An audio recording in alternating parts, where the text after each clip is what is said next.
명절 기간 동안에 하나님 은혜 가운데 여러분 잘 쉬셨다가 또 만나게 돼서 반갑습니다. 먼저 오늘 지난번에 함께 나눈 말씀을 조금 한번 살펴보고 오늘 말씀을 함께 나누도록 이렇게 하겠습니다. 요한계시록 14장 1절에서부터 있는 5절까지 있는 말씀에서 시온산에 선 14만 4천에 대해서 이야기를 하고 있습니다.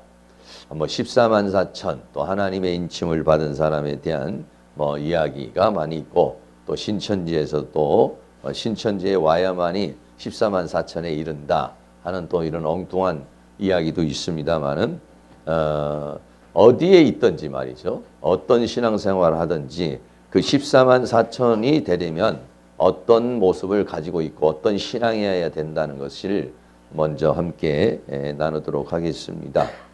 그래서 이 시온산에 선 14만 4천은 어린 양과 그 아버지의 이름이 그 이마에 있다라고 그렇게 말했죠. 다시 말하면 어린 양이라는 것은 예수 그리스도의 십자가의 보혈로 죄사함을 받고 생명을 얻은 사람. 그래서 하나님이 아버지가 된, 다시 말하면 하나님의 자녀에 대해서 이야기를 한 것이고, 그래서 어린 양과 아버지의 이름이 있다는 것은 어린 양에게 속한 자, 또 하나님 아버지에게 속한 자, 그 속한 자 중에서도 이런 요한계시록의 그 환란의 시대를 이겨낼 수 있는 자들, 이런 사람들을 인침을 받은 자라고 그렇게 말씀하고 있죠. 그래서 여기에 시온산에 선 14만 4천은요, 6가지 정도가 이 사람들의 신앙의 특징으로 나타나 있죠. 첫째는 이 사람들은 여자로 세상으로 인하여 더럽히지 않고 정절이 있는 자다. 본인이 생각할 때 나는 정절이 있는 사람이다. 믿음의 정절이 있는 사람이다. 이렇게 생각하면 여기에 속한 사람이고, 나는 믿음의 정절이 없는 사람이다. 그럼 자기는 여기에 속한 사람이 아니다. 이렇게 판단하면 됩니다. 두 번째는요, 어린 양이 어디로 인도하든지 따라가는 자라 그랬어요. 그러니까 예수님이 나의 주인이 되어서, 성령님이 나의 인도자가 되어서 나를 어디로 이끌어가든지 따라갈 수 있는 사람. 그래서 주님과 동행하는 사람이 바로 이 사람이다. 그래. 내가 동행하고 있다면 바로 여기에 속한 것이고, 내가 동행이 아니라 나 따로 예수님 따로 산다면은 여기에 속한 사람이 아니라고 이렇게 생각하면 되겠습니다. 세 번째는요, 사람 가운데서 구속을 받았다 그랬어요. 많은 사람 가운데 또 이 땅에서 구속을 받았다. 이건 뭐냐면 이 땅에 속한 신앙이 아니라, 땅을 바라보며 살아가는 신앙이 아니라 하나님의 세계를 바라보면서 살아가는 사람이다는 것을 말하고 있어요. 네 번째는요, 하나님과 어린 양에게 속한 자다 그랬어요. 그래서 나의 소속이 어디냐? 나는 어린 양 예수님에게 속한 자요, 나는 하나님에게 속한 자인지, 아니면 세상에 속한 자, 또 세상에 있는 것에 속한 자인지, 스스로가 자신을 점검해 보면 되겠습니다. 그리고 다섯 번째는요, 거짓이 없다 이렇게 말했어요. 거짓이 없다. 이 거짓이 없다는 것은 사단은 우리에게 수많은 거짓을 심어 놓습니다. 사단은 잘못된 사상과 생각과 감정과 철학과 학문과 문학으로 나를 갖다가 거짓과 허상을 쫓도록 이렇게 만들어요. 근데 하나님의 말씀은 뭐냐면 진리라 그랬어요. 진리. 그러니까 진리의 말씀으로 내 거짓된 모든 것들이 새롭게 되어진 사람이 바로 여기에 속한 사람이에요. 그럼 마지막으로는 여섯 번째는 흠이 없는 자라 그랬어요. 우리는 흠이 많죠. 이런 문제도 있고 저런 문제도 있고, 이런 것도 있고 저런 것도 있고, 단점도 있고 약점도 있고 부족한 것도 많이 있어요. 근데 이 사람들은 이런 과정을 거쳐서 뭐가 없느냐? 흠이 없는 자라 그랬어요. 다시 말하면 어린 양의 신부로 잘 단장이 된 사람이요, 더 나아가서는 신앙이 어린아이의 수준이 아니라 장성한 자의 분량에 이르러서 이제 흠을 하나씩 없애서 흠이 없는 사람이다 라고 그렇게 이야기를 했어요. 어디 가야만이 이런 게 되는 것이고 뭐 어떻게 해야만이 된다는 것이 아니라 이런 성품적 변화, 인격적 변화, 형상적 변화 이런 것들이 일어난 사람들이 뭐냐면 시온산에 섰다. 이 시온산은 뭐냐면 승리를 했다 이런 얘기입니다. 뭘 승리했어요? 죄와 사망과 세상과 사단을 이긴 자들. 이게 뭐냐면 시온산에 선 사람들, 어린 양과 시온산에 선 사람이다는 것이에요. 그래서 우리 사랑하는 모든 성도님들이 이것은 바로 우리가 바라보아야 할, 또 도달해야 할 그런 신앙의 상태, 내가 저런 상태에 이르러야 된다는 것을 우리에게 말해주고 있는 것이죠. 그래서 하나님께서는 우리를 이런 사람으로 만들기를 원하시고 계시고 이런 상태에 이르기를 원하고 있어요. 그래서 우리 모두가 이러한 은혜가 주어질 수 있기를 주의 이름으로 축원합니다. 네, 그래서 오늘 본문에서는 이제 이 말씀을 이런 구원받은 사람, 이 14만 4천이 시온산에 딱 어린 양에 서서 여기서 뭐냐면 새 노래를 불렀다 했어요. 새 노래. 네, 새 노래를 부르고 찬양을 하고 하나님께 영광에 찬송을 하고 영광을 돌리고 기뻐하고 감사하고 승리의 찬가를 부르는 모습. 네, 승리의 찬가를 부르는 모습이 요한계시록 14장 1절에서부터 5절까지 이제 주어진 그런 내용입니다. 그럼 오늘은 이제 그 6절에서부터 있는 말씀인데요. 첫 번째로는 영원한 복음을 천사가 가지고 있다. 복음을 말하는데 영원한 복음이다. 이렇게 말했어요. 계시록 14장 6절 말씀에 또 보니 다른 천사가 공중에 날아가는데 그랬어요. 그래서 여기에서는 천사가 말이죠. 14장 6절에서부터 마지막 절까지는 천사가 셋이 나와요. 천사가 셋이 나와가지고 천사가 하나씩 나와가지고 이제 메시지를 선포하는 형식으로 되어져 있는데 천사가 공중에 날아가는데 땅에 거하는 자들 곧 여러 나라와 족속과 방언과 백성에게 전할 영원한 복음을 가졌더라고 이렇게 말해요. 첫째는요, 땅에 거하는 자들이라고 그랬어요. 땅에 거하는 자들, 곧 여러 나라와 족속과 방언과 백성에게 전할. 땅에 거한다. 이런 말을 했어요. 이 땅이라고 하는 말이요, 계시록에는 다 전부 다 땅에 거하지 누구는 뭐 어디 공중에 떠서 사나요? 그런데 계시록은 특별히 땅에 거하는 자라고 하는 그런 표현을 썼어요. 계시록 8장 13절에 보면 내가 또 보고 들으니 공중에 날아가는 독수리가 큰 소리로 이르되 땅에 거하는 자에게 화가 있으리로다 라고 그렇게 말씀을 했어요. 그리고 또 계시록 13장 8절에는 죽임을 당한 어린 양의 생명책에 창세기로 농명되지 못하고 이 땅에 사는 자는 다 짐승에게 경배를 할 것이다 라고 그렇게 말했어요. 다시 말하면 땅에 거한다는 말은 그냥 평범하게 이 세상에 사는 그런 사람을 말하는 것이 아니라 땅에 거한다는 것은 그 사람이 땅에 속하여 있다. 하나님의 나라를 바라보는 것이 아니라 땅에 관심을 두고 땅에 소망을 두고 살아가는 사람을 가리켜서 말하는 것이에요. 더 나아가서는 이 땅이라고 하는 것은 뭐냐면 우리의 육신을 말해요. 육적인 욕망. 다시 말하면 영이 주체가 되어서 사는 사람이 아니라 육이 주체가 되어서 살아가는 사람. 여러분 육신이 충만하고요. 이 육신의 정욕이 충만해지잖아요. 그러면 자꾸 세상에 속하게 돼 있어요. 근데 성령 충만하잖아요.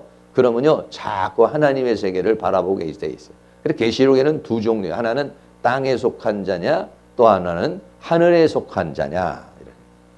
내가 땅에 있는 것에 관심을 갖고 사는 것이냐, 하나님 나라에 속한 것에 관심을 두냐. 육의 세계를 관심을 두고 사느냐, 영의 세계에 대해서 관심을 두고 사느냐. 영의 세계, 영의 기쁨으로 사는 사람이냐, 육의 기쁨으로 살아가는 사람이냐. 여러분은 어떻습니까? 육신의 기쁨대로 살아가십니까? 영의 기쁨대로 살아가세요. 사람은요 복잡해요. 이게 사람은 영도 있고 혼도 있고 몸도 있고 이래서 육체적인 부분도 편안해야 되고 마음에도 평강이 있어야 되고 영에도 평강이 있어야 돼요. 그래야 사람은 행복감을 느낄 수가 있어요. 예. 성령으로 충만하게는 하는데 몸이 막 고통스럽고 질병이 있어보면 이게 행복감을 느끼기가 좀 어려워요. 그리고 또 영은 충만하고 몸도 건강해도 마음이 막 아파, 또 슬퍼, 괴로워, 답답해 이러면은요 또 사람은 이게 행복감을 못 느껴요.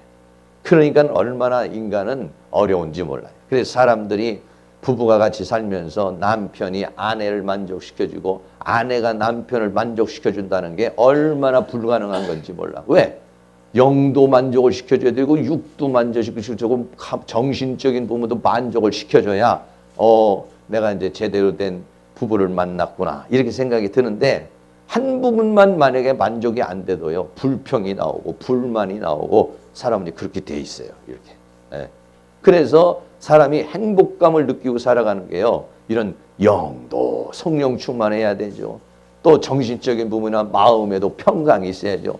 육신적으로도 질병이나 이런 피곤이나 이런 게 없어야 사람은 이제 평안을 느끼면서 이제 살아가는 거예요. 예. 그래서 사람은 이렇게 복잡해.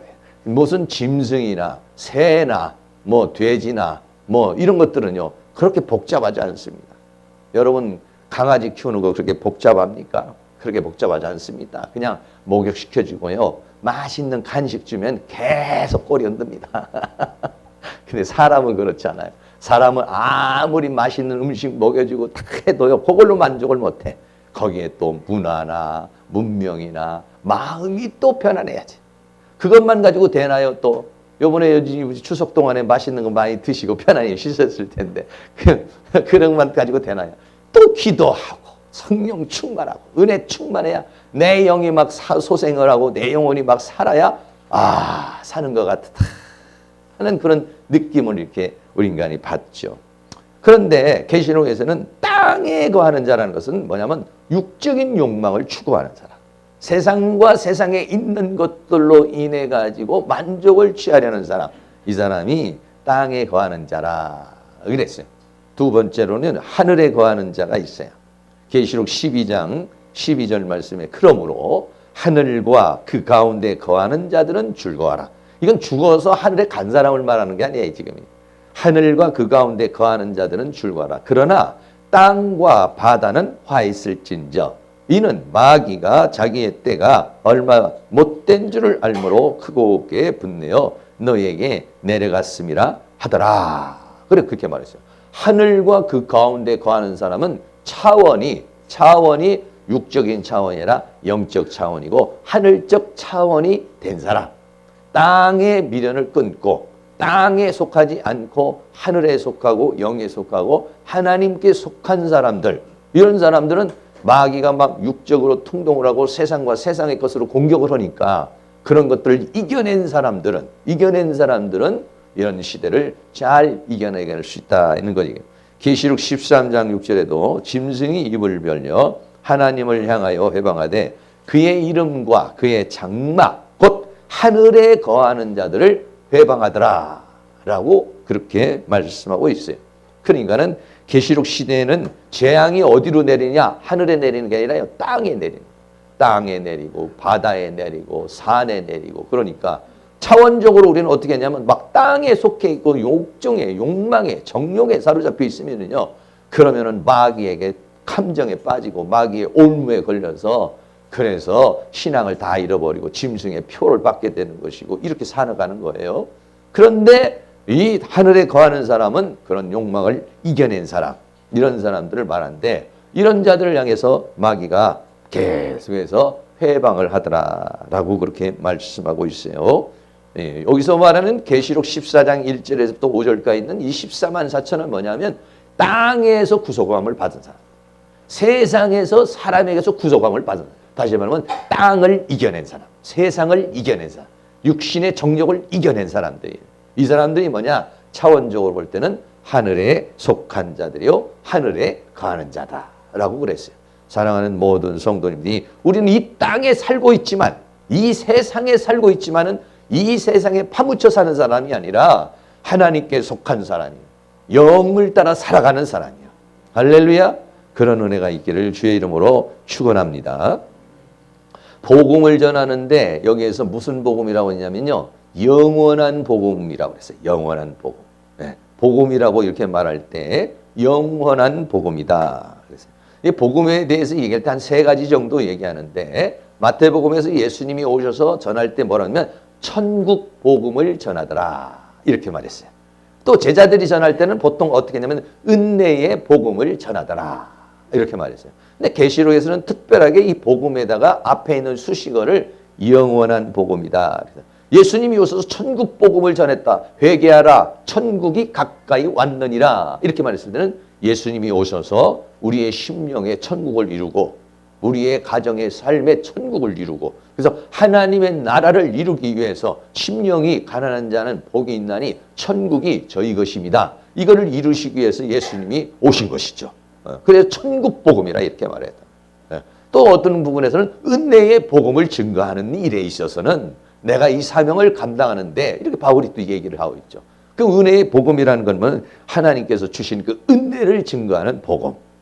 뭐 여러 가지로 이렇게 이야기할 수 있는 것이죠. 은혜의 복음은 뭐냐? 주 예수를 믿으라. 그리하면 너와 내 집이 구원하리라. 천국 복음은 뭐냐? 회개하라. 천국이 가까웠느니라. 근데 계시록은 뭐라고 말했습니까? 계시록에서 이 복음은 뭐라고 말했냐면 이 예언의 말씀을 읽는 자와 듣는 자와 지키는 자가 복이 있도다. 왜냐? 때가 가까움이라.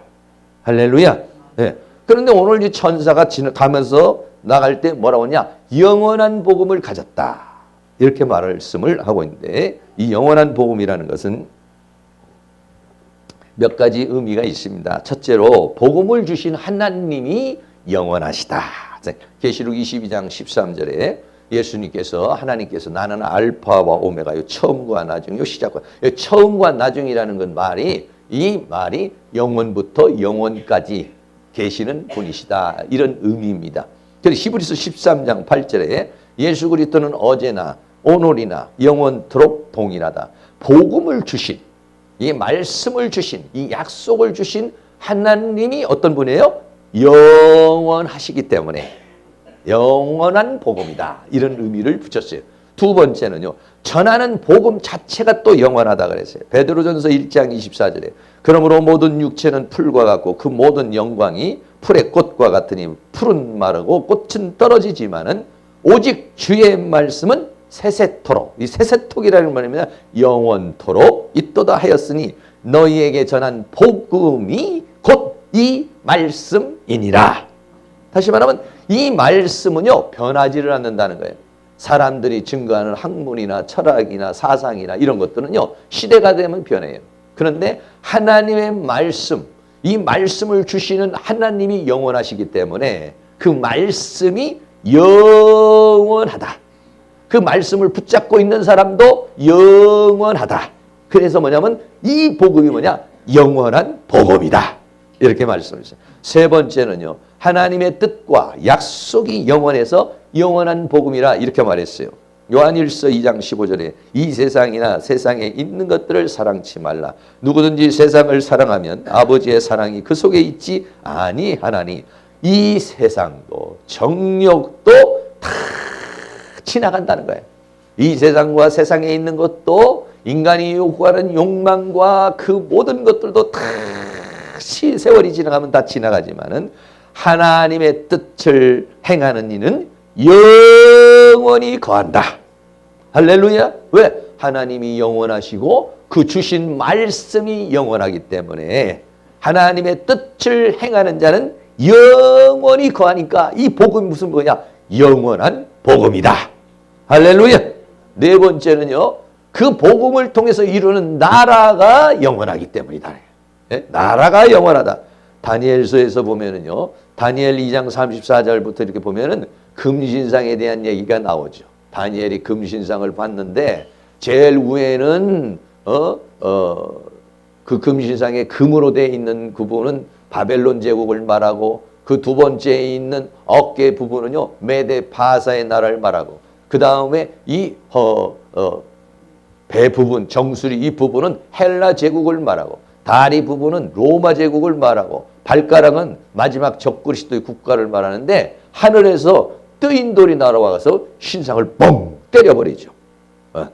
모든 나라들이 다 영원할 것 같은데 다 그런 나라는 무너지는 모습을 지금 다니엘 2장 34절에 또 왕이 보신데 꿈을 해석해 주는 거죠. 다니엘이. 사람의 손으로 하지 아니하고 뜨인 돌이 신상의 철과 진흙의 발을 쳐서 뻥 하고 부서뜨리니까 때에 철과 진흙과 놋과 은과 금 이런 것들이 다 부서져 버려요.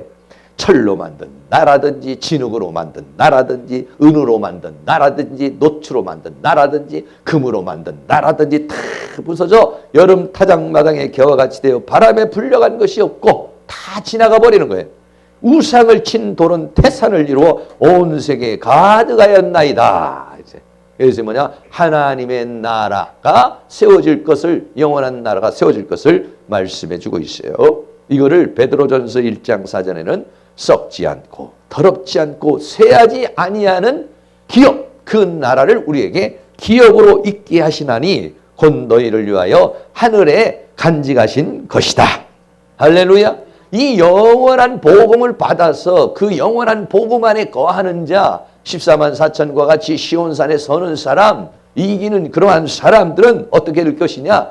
영원한 나라를 유업으로 받는다는 것입니다.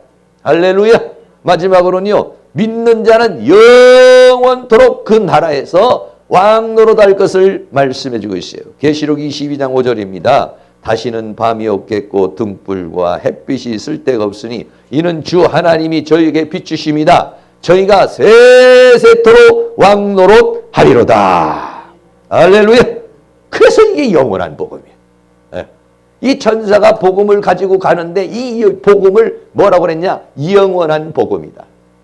예수님이 오실 때는 뭐라고 그랬습니까? 천국 회개하라. 천국이 가까웠다. 또 사도들이 나가 복음을 전할 때는 주 예수를 믿으라. 그리하면 너와 내 집이 구원을 얻으리라 그랬어요. 그러나 계시록의 말씀은 이 예언의 말씀을 읽는 자와 이 예언의 말씀을 듣는 자와 이 예언의 말씀을 지키는 자가 복이 있다니, 왜냐하면 때가 가까움이라. 이 말씀을 받으면, 이 말씀은 어떤 말씀입니까? 영원하신 하나님이 주신 말씀입니다. 그 복음 내용이 영원하고 그 말씀을 통해서 이루어지는 약속이 영원하고, 더 나아가서는 그것을 통해서 이루는 나라가 영원하고, 더 나아가서 그 나라에서 살아가는 우리가 영원토록 세세토록 왕노릇하기 때문에 이 복음을 뭐냐? 영원한 복음이다. 여러분, 이 세상에는요, 이 세상에 있는 어느 것도 영원한 게 없습니다. 이 세상에 있는 것은 어떤 것도 영원한 게 없습니다. 다 한계가 있어요. 소멸이 있어요.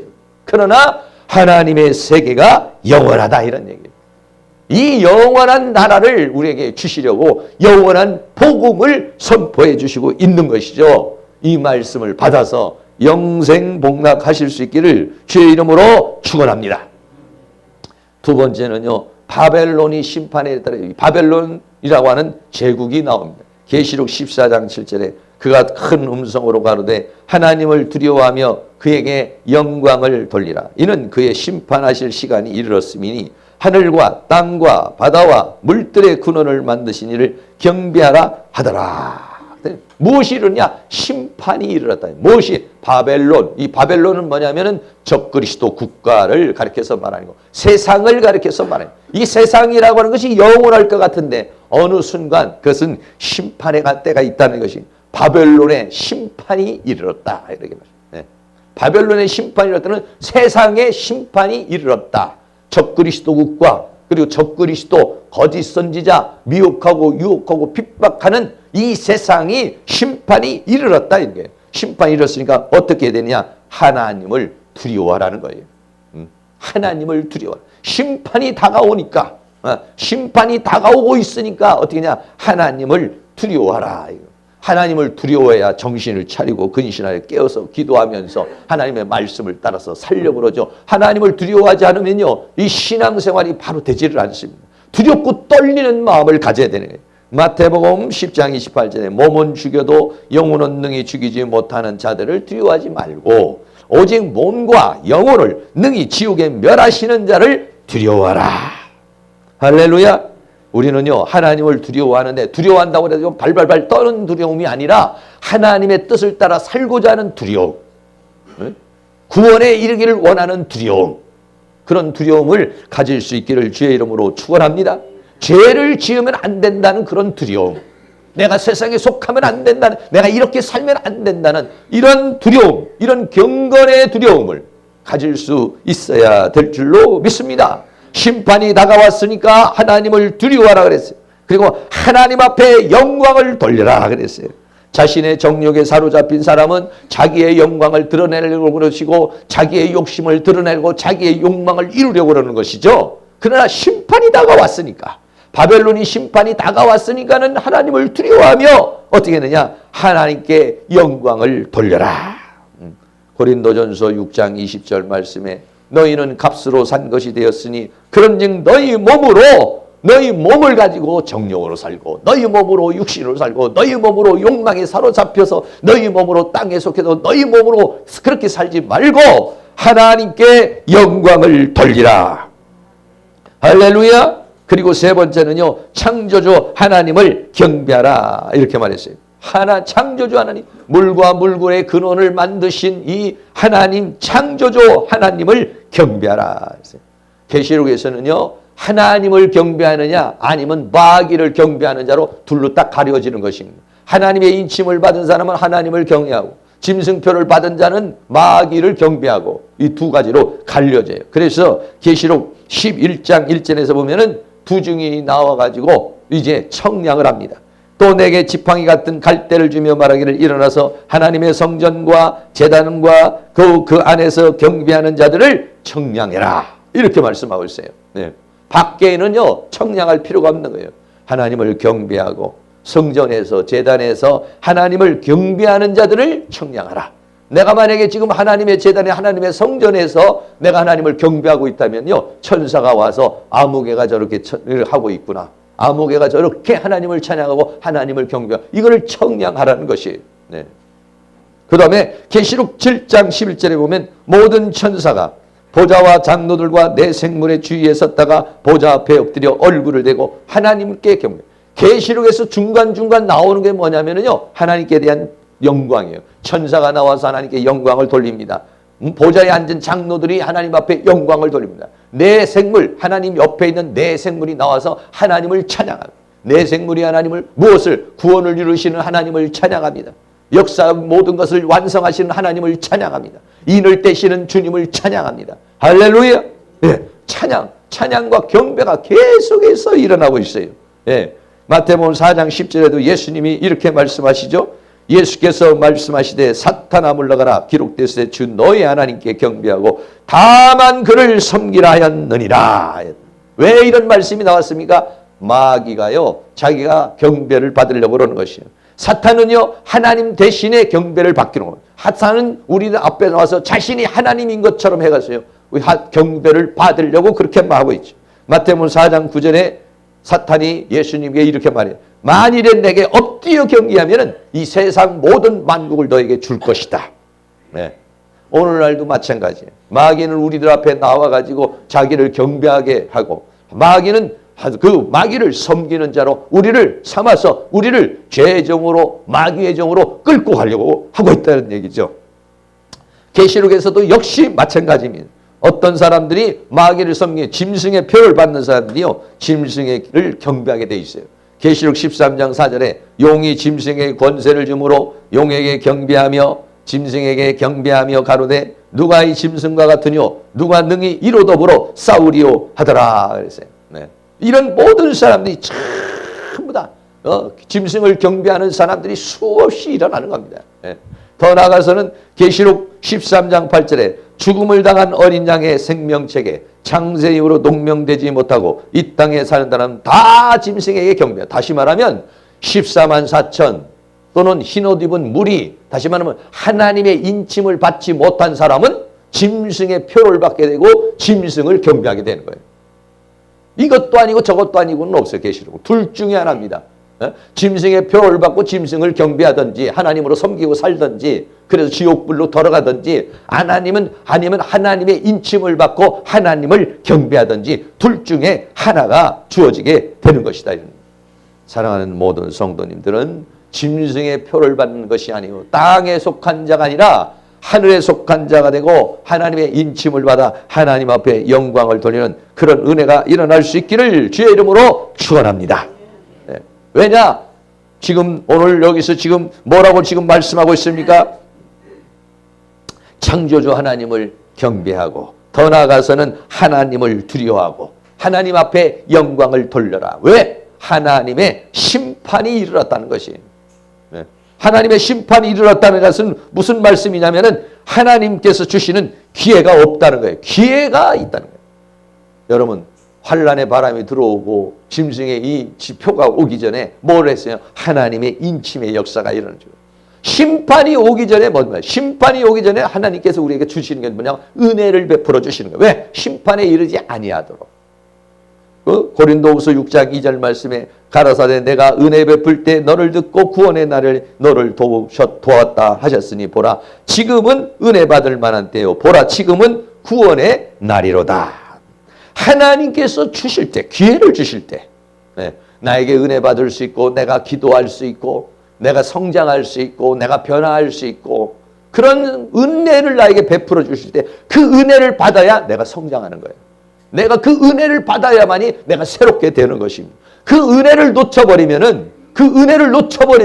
나중에 하나님 이런 은혜를 베풀어 주세요. 하나님 나에게 도움을 주세요 해도 하늘문이 닫힌 당황에서는요. 하나님의 은혜를 받기가 어려운 것이에요. 그래서 에베소서 5장 5절 말씀에 그런즉 너희가 어떻게 행할 것을 자세히 주의하여 지혜 없는 자같이 말고 오직 지혜 있는 자같이 하여 세월을 아껴라 때가 악하니라 했습니다. 세월을 아낀다는 것은 뭐냐면 하나님께서 주신 그 기회를 자신의 것으로 잘 삼아라. 할렐루야.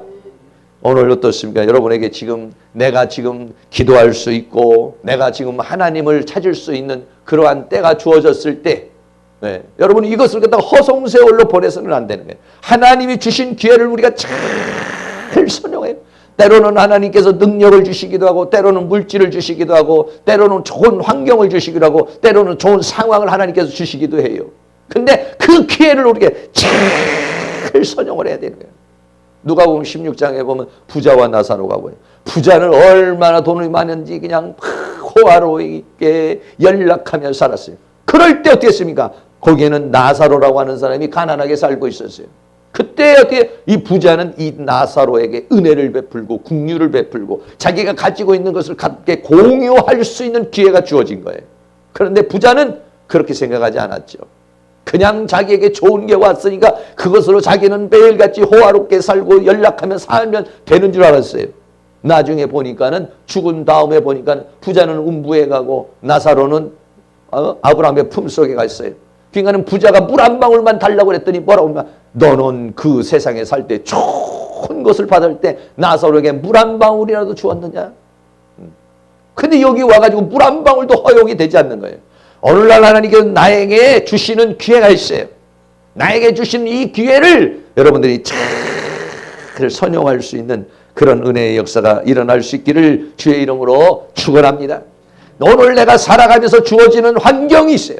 이런 환경도 있고 저런 환경도 있고 이런 좋은 환경도 있고 나쁜 환경도 있고 어려운 환경도 있고 여러 가지 그런 상황이 있어요. 이 상황은 뭐냐? 이 상황에 대해서 성경은 뭐라고 하냐? 범사에 감사하라. 쉬지 말고 기도하라. 항상 기뻐하라. 이렇게 말씀하고 있어요. 왜? 나에게 주어진 모든 그런 기회는요. 나를 성장시키기 위한 나를 변화시키기 위한 나를 새롭게 하시기 위한 하나님의 배려의 사건이요 나의 삶으로 받을 수 있기를 주의 이름으로 축원합니다. 많은 사람들은 어려움이 오면 하나님을 원망하고 불평하다가 자기가 신앙으로 성장해야 할 그 기회를 놓쳐버리는 경우가 너무 많습니다. 오늘 아침에도 어제도 우리 국민일보에 보니까는 어떤 한 사람이 죽을 만큼 힘든데 떡볶이가 먹고 싶다. 뭐 이런 그런 주제를 가지고서 이렇게 책을 써냈는데요. 그게 베스트셀러가 됐어요. 나이가 뭐 그렇게 많지도 않아요. 28인가 이렇게 했는데 21살 때부터 마음의 상처를 받고 고통을 받아 정신과를 돌아다니면서 고통을 받으면서 치료를 해보려고 그러는데 병원마다 가서 마땅하게 자기를 치료해 주는 사람이 없었어요. 수없이 돌아다니다가 나중에 한 6여 년 만에 어떤 정신과 의사를 만났는데 그 사람이 자기를 잘 이렇게 치료해주고 해서 이 사람이 이제 좀 건강한 사람이 됐어요. 근데 이 사람이 뭐로 했느냐면 자기가 그렇게 정신적으로 고통스럽고 괴로웠던 그것을 에세이로 해가지고 지금 이 책을 하나를 펴낸 거예요. 근데 그 책을 펴내는데 얼마나 그게 자기의 인생을 내놓는 것이니까 사람은 누구나가 자기에게 있는 상처를 드러내고 싶지 않잖아요.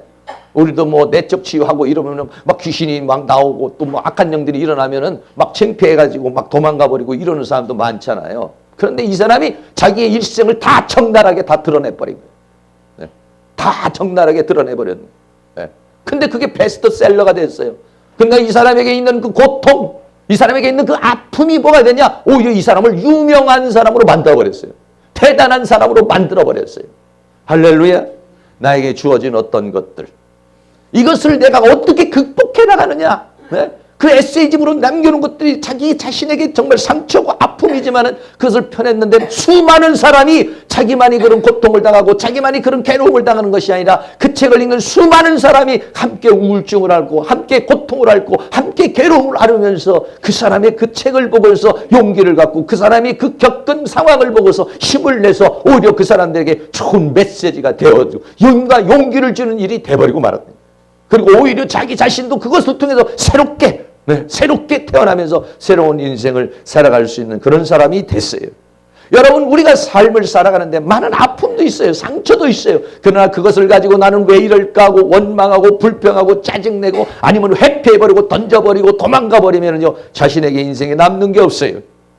성경은 우리에게 뭐냐, 적극적으로 자기에게 당한 어떤 문제였더니 홍해바다가 있든지 아니면은 물을 못 먹는 기갈이 온다든지 아니면 아말렉과 같은 군대가 온다든지 그런 것은 나를 망치고 나를 괴롭히고 나를 죽이려는 것이 아니라 여호수아에게 뭐라고 하냐, 강하고 담대하라. 내가 너와 함께 할 것이다. 극히 너는 마음을 강하게 하고 담대하라. 할렐루야. 그렇습니다. 그 모든 것들을 이겨나가고 그런 나에게 주어진 환경, 물질적인 부분이든지 질병의 부분이든지 아니면 인간관계 문제든지 삶에 어떤 문제가 왔을 때 하나님은 우리가 거기에서 회피하기를 원하는 것이 아니라 마음을 강하게 하고 담대하고 정면 돌파하면 주님은 우리에게 힘을 주시고 능력을 주시고 은혜를 주셔서 그것이 결국은 승리의 찬가를 만들고 더 나아가서는 내 믿음을 더 강하게 만들고 나라는 존재를 변화시키는 사건이 되게 될 줄로 믿습니다. 그래서 뭐냐, 범사에 감사라는 거예요. 항상 기뻐라는 거예요. 쉬지 말고 기도하면서 그를 돌파해 나갈 것을 원하고 있는 줄로 믿습니다. 여러분, 우리 오늘날 당면한 모든 문제를 여러분이 회피하려고 그러지 말고 그것을 전부 믿음으로 돌파하게 되면은 승리하는 역사가 일어나고 또 주님이 그것이 칭찬을 해주시고 나를 존경하게 하시고 그것이 나를 영화롭게 하는 그런 일들이 되어질 줄로 믿습니다.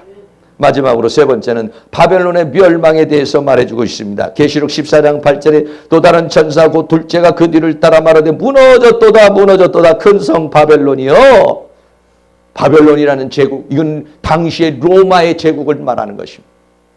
로마의 제국, 그리고 이 나라는 뭐냐면 앞으로 있을 적그리스도 국가를 말하는 것이에요. 교회를 핍박하고 내 신앙을 핍박하고 나를 괴롭히고 나를 고통스럽게 하고 나를 유혹하고 나를 미혹하는 이 세상과 세상에 있는 모든 세계, 이것이 뭐냐면 바벨론으로 표현하고 있어요. 그런데 그 바벨론은 뭐냐? 무너질 것이다. 영원할 것 같지만은 그러나 그것은 무너졌도다 큰 성 바벨론이요. 모든 나라를 그 음행으로 인하여 그들이 가지고 있는 적그리스도와 거짓 선지자를 통해서 음행으로 인해서 하나님 앞에 떠나가게 하고 하나님으로부터 거역하게 해서 하나님을 버리게 만드는 그 존재들, 이 존재들로 인해서 진노의 포도주로 먹이던 자들, 하나님의 진노에 이르게 하는 사람 존재들이었다. 이게 적그리스도와 거짓 선지자와 적그리스도 국가와 세상과 세상에 있는 모든 것들이. 그러나 그것이 어떠냐? 무너질 것이다. 이렇게 말하고 있습니다. 세상 나라는 무너집니다. 조금 전에도 말씀을 드린 것 같이 다니엘이 봤을 때 이런 신상을 봤죠. 글씨가 좀 잘 보이지는 않겠습니다만 제일 위에 있는 것이 바벨론 제국, 그 다음에 메데 페르시아 제국, 그리스, 로마, 열국 이렇게 되어져 있어요. 그런데 여러분, 당시에 느부갓네살 왕이 이 바벨론 제국을 가지고 세우고 갈 때는 질풍노도와 같이 세계를 제패할 때는 이야, 저런 권세가 어디 있을까? 이야, 저런 능력이 어디서 나올까? 대단한 것 같았지만은 실제적으로는요 66년 만에 메데 페르시아에 대해서 멸망을 됐어요. 메데 파사의 제국이 또 섰을 때에 그 메데 파사의 제국이 얼마나 대단했습니까만, 그러나 이 메데 파사의 제국도 208년 만에 무너져 버리고 말았어요. 어디에 무너졌어요? 헬라 제국의 알렉산더 대왕에 대해서 무너져 버리고 말았어요. 헬라 제국이 질풍부도와 같이 또 세계를 제패했지만은요, 갑자기 33세에 죽음을 당했어요. 163년 정도 헬라 제국이 세상을 사로잡았어요. 헬라 제국이 무너지고 난 다음에 로마 제국이 있었어요. 이 로마 제국은 BC 168년부터 AD로 넘어가는 세계까지 이 로마 제국은 세계를 제패한 나라예요. 476년까지 다 합치면 644년, 한 700여 년 동안을 세계를 제패한 나라가 누구냐면 로마라는 제국이에요. 이 로마라고 하는 제국이 세계를 제패했을 때 감히 그 로마에 대항할 수 있는 존재는 아무도 없었어요. 그 정말 권력과 그 힘과 능력은 정말 무궁무진할 것 같았어요. 그러나 한 644년 만에 이 로마 제국은 무너져버리고 마는 것이죠. 그것을 다니엘을 통해서 하나의 신상을 보여주며 세상 나라가 이렇게 설 것이지만 그 나라는 무너질 것을 예언해 주시고 계시해 주신 것이, 마지막 시대는 발가락에 있는 열발가락이라고 하는 이 마지막 시대의 적그리스도국과 이가 나타날 것이고, 그 적그리스도가 세계를 지배할 것이고, 오늘 우리는 그러한 세상의 지배 아래 오늘날 알게 모르게 우리는 거기에 지금 살고 있는 것이죠. 그런데 마지막에 아까도 말했는데 뜨인 돌이 하나가 탁, 이 신상이 있는데 돌멩이 하나가, 이 돌멩이가 너무 큰데 사실은 뜨인 돌이 거기서 하나가 탁 나오더니 돌멩이가 날라오는데 어디로 날라오냐? 마지막 발, 적그리스도 국가, 적그리스도 국가, 마지막 적그리스도 국가를 상징하는 계시록 13장에는 이 짐승의 세계, 이 세계를 향해서 돌멩이가 날라와서, 돌멩이가 날라온다 신상을 치니까 신상이 완전히 박살이 나버리겠죠. 네. 그 나라가 박살이 나면서 세워지는 나라가 돌의 나라. 그게 뭐냐면 하나님의 영원하신 나라. 할렐루야. 바벨론 제국은 세상에 있는 모든 제국들은, 지금도 세상에 있는 모든 제국들은 대단한 힘을 가지고 가지만은 결과적으로서는 어떤가, 뜨인 돌이 나와서 그 발을 치는 동안, 치면은 그 발은 이 세상 나라는 무너질 것이고, 조금 전에 말처럼 무너졌도다 큰 성 바벨론 성이요, 하나님을 대적하고 하나님을 비방하고 하나님의 말씀을 따르지 않는 그 세계는 무너질 것이요, 돌의 나라 하나님의 나라가 그 세계를 치고 이 하나님의 나라는 영원할 것이다. 할렐루야. 조금 전에 말한 대로 다니엘서 2장 35절에 때 철과 진흙과 놋과 은과 금이 다 부서져요. 네? 금으로 상징된 바벨론 제국도, 은으로 상징된 헬라의 제국도, 놋의 제국도, 진흙과 철로 상징되어져 있던 로마 제국도, 적그리스도 국가도 전부 다 여름 타작마당에 겨와 같이 다 바람에 불려간 것이 없고, 우상을 친 돌은 태산을 이루어 온 세계에 가득하였나니, 이 나라가 어떤 나라? 영원한 하나님의 나라. 이 나라에서 영원토록 왕노릇하게 하시려고 천사가 지나가면서 영원한 복음을 가졌더라. 이 영원한 복음을 읽는 자와 이 영원한 복음을 듣는 자와 이 영원한 복음을 지키는 자가 복이 있고, 그 말씀을 받아서 그 영생 복락하는 자가 복이 있는 사람인 줄로 믿습니다. 사랑하는 모든 성도님이 그 나라에 이르실 수 있기를 주의 이름으로 축원합니다. 결론적으로 다시 말씀드립니다. 오늘 한 천사가 영원한 복음을 가지고 갑니다.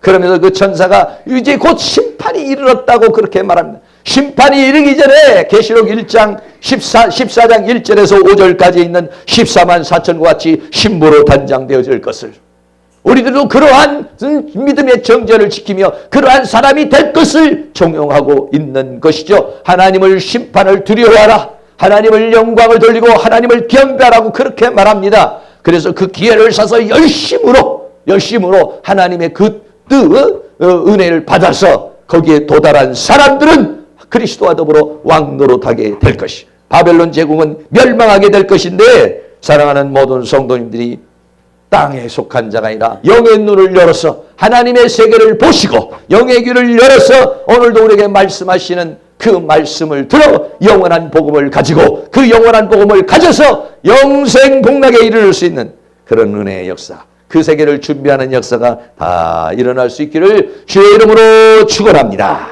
할렐루야. 찬양 같이 한번 드리겠습니다. 마라나타 주 예수여 어서 오시옵소서. 찬양 같이 한번 드리고 기도하겠습니다.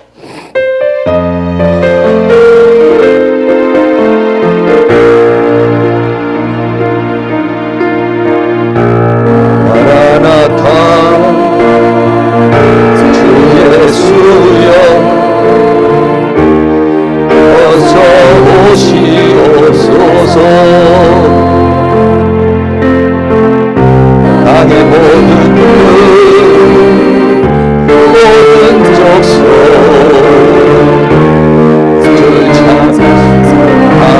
찬양하소서. 마라나타 주 예수여 어서 오시옵소서.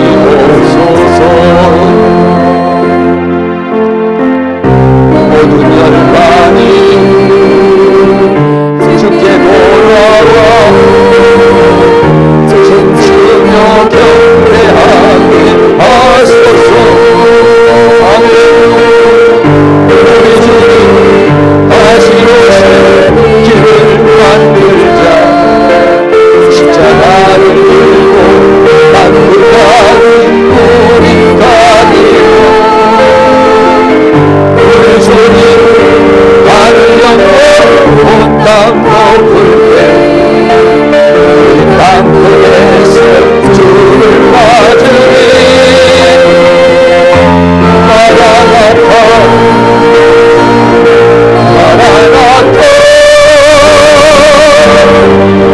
아멘. 주 예수 오시옵소서. 마라나타 마라나타 아멘. 주 예수 오시옵소서. 우리 주님 다시 오실 길을 만들자. 주님 다시 오실 길을 만들자. 십자가를 들고 한끝까지 우리 가리라. 우리 주님 하늘 영광 온 땅 높을 때 우리 땅끝에서 주를 맞으리. 마라나타 마라나타 아멘. 주 예수 오시옵소서. 마라나타 마라나타 아멘. 주 예수 오시옵소서. 한 번 더 합니다. 우리 주님 다시 오시는 길을 만들자. 다시 오시는 길을 만들자. 십자가를 들고 땅끝까지 우리 가리라. 우리 주님 하늘 영광 온 땅 높을 때 우리 땅끝에서 주를 맞으리. 마라나타 마라나타 아멘. 주 예수 오시옵소서. 마라나타 마라나타 아멘. 주 예수 오시옵소서. 성석을 한번 기도합니다. 주님 오시기 전에 우리 신부단장할 수 있도록 14만 4천과 같이 시온산에 설 수 있는 그런 사람으로 설 수 있도록 깨어서 정신을 차리고 근신하여 하나님의 말씀으로 성령으로 은혜로 충만할 수 있도록 주님 우리를 도와달라고 다 같이 동성으로 기도합니다. 할렐루야. 그러시고 사랑이 많으신 아버지 하나님, 오늘도 하나님께서 우리를 사랑하여 주시고 인도해 주신 죄와 사랑을 감사합니다. 아버지 하나님, 주님 다시 오신 그 십자가의 그를 만나게 하여 주시고 우리는 신부로서 단장되는 삶을 살아갈 수 있도록 우리 하나님께서 우리에게 은혜와 사랑을 인도하여 주시기를 바랍니다. 깨어서 우리는 정신을 차리고 근신하여 기도하게 하여 주시기를 원합니다. 명절로 인하여 약해진 분들의 믿음과 나오고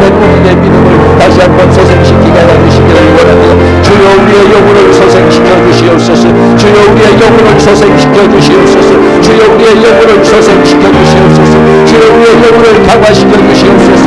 주여 우리에게 성령으로 충만하게 하여 주시며 주의 은혜로 충만케 하여 주시며 주의 능력으로 충만케 하여 주시기를 간절히 원합니다. 주님이 보혈로 우리를 씻어주시옵소서. 우리의 생각을 씻어주시고 우리의 감정을 씻어주시고 우리의 육신을 세워주시며 세상의 죄악으로 인하여 각각 우리들을 씻어주시옵소서.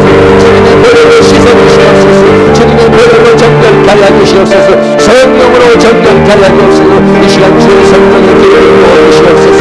이 시간 성령의 기름을 부어주시옵소서. 악한 영의 세력은 예수 이름으로 떠나가게 하여 주옵소서. 우리의 마음과 생각 속에 역사하는 모든 악한 영의 세력은 따라갈지어다. 우리의 마음속에 있는 생각, 사탄이 주는 생각과 감정은 예수 이름으로 따라가게 하여 주시고 질병의 생각, 병마의 생각, 어둠의 생각 따라가게 하여 주시고 가난의 세력들로 사탄의 세력들로 예수 이름으로 따라가게 하여 주시고 여기 하나님의 성령께서 우리를 온전히 주장하여 주시고 흔들어 주시고 함께해 주시기를 간절히 원합니다. 이 시간 하나님의 성령의 기름을 부어주시옵소서.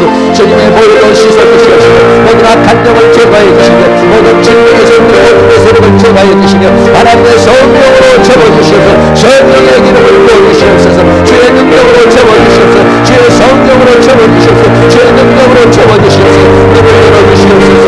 눈을 열어주시옵소서. 길을 열어주시옵소서. 눈을 열어서 영광의 세계를 보게 하소서. 길을 열어서 주님의 음성을 듣게 하여 주옵소서. 마음을 열어 깨닫게 하여 주시옵소서.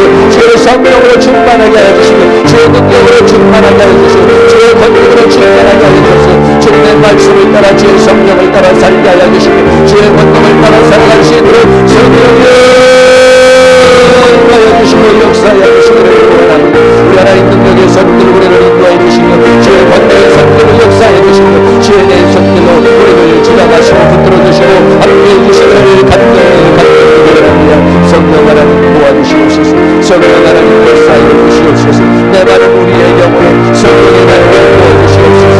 내 많은 우리의 영혼에 성령의 단계를 부어주시옵소서. 성령으로 충만하게 하여 주옵소서. 주의 영으로 충만하게 하여 주시옵소서. 힘을 주시옵소서. 힘을 주시옵소서. 능력을 주시옵소서. 은혜를 하여 주시옵소서. 이 죄악의 세상을 이길 수 있는 이 죄와 사망과 세상과 사단을 이길 수 있는 그러한 능력을 부어주시며 하나님의 성령의 능력으로 채워주시며 주의 권능으로 채워주시옵소서. 주님 도우시고 인도하여 주시옵소서. 사랑과 은혜가 많으신 아버지, 추석 명절로 인하여 약해진 우리들의 믿음과 다운된 우리의 영혼을 소생시켜 주시옵소서. 눈을 열어 주시옵소서. 하나님의 영광의 세계를 보게 하여 주옵소서. 귀를 열어 주시옵소서. 주님의 음성에 귀 기울이게 하여 주시옵소서. 주님과 동행하는 자가 되기를 원합니다. 주님이 어디로 인도하든지 주님을 따라가는 그런 삶이 되기를 원합니다. 사탄이 심어놓은 생각들, 감정들, 사상들 주님의 능력으로 말씀으로 새롭게 하여 주시옵소서. 원수마귀가 역사하고 있는 모든 질병의 색들, 병마의 색들, 가난의 색들, 사단의 세력은 예수 이름으로 떠나가게 하여 주시옵시고 오직 하나님의 성령으로 채워주시며 주의 능력으로 채워주시고 주의 권능으로 채워주시며 우리의 영혼을 소생시켜주시고 우리의 영혼을 강화시켜 주셔서 영으로서 몸의 행실을 죽이면 살리라고 그랬으니 하나님의 영이 주체가 되어 살아갈 수 있도록 우리의 영혼에 하나님의 성령의 단비를 부어 주시옵시고 성령의 기름을 부어 주셔서 성령의 인도 따라 살아가는 저의 삶이 되어지도 은혜를 베풀어 주시옵소서. 예수 그리스도의 이름으로 기도하옵나이다. 아멘. 우리 다 같이 자리에 일어나서 찬송가 492장을 드리겠습니다.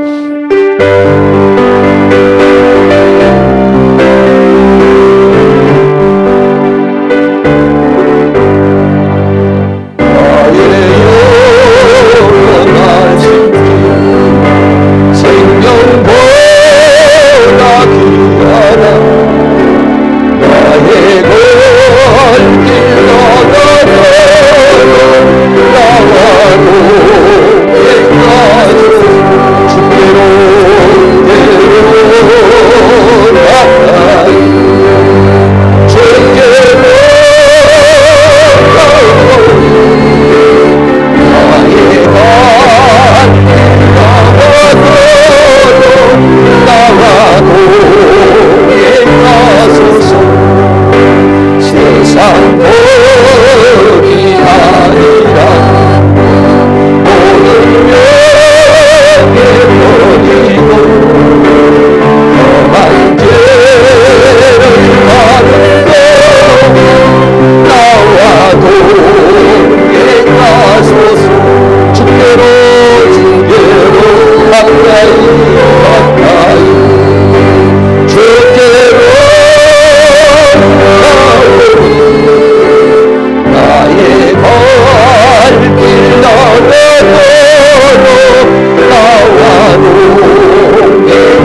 생명의 구주가 되시는 예수 그리스도의 은혜와 하나님 아버지의 끝없는 사랑하심과 성령님의 감화감동 교통 충만 인도하시는 은혜의 역사가 이 시간 고개 숙인 사랑하는 모든 성도들의 머리 위에 가정 위에 삶 위에 이 교회 위에 학교 위에 민족 위에 세계 위에 지금으로부터 영원토록 함께 있을지어다. 아멘.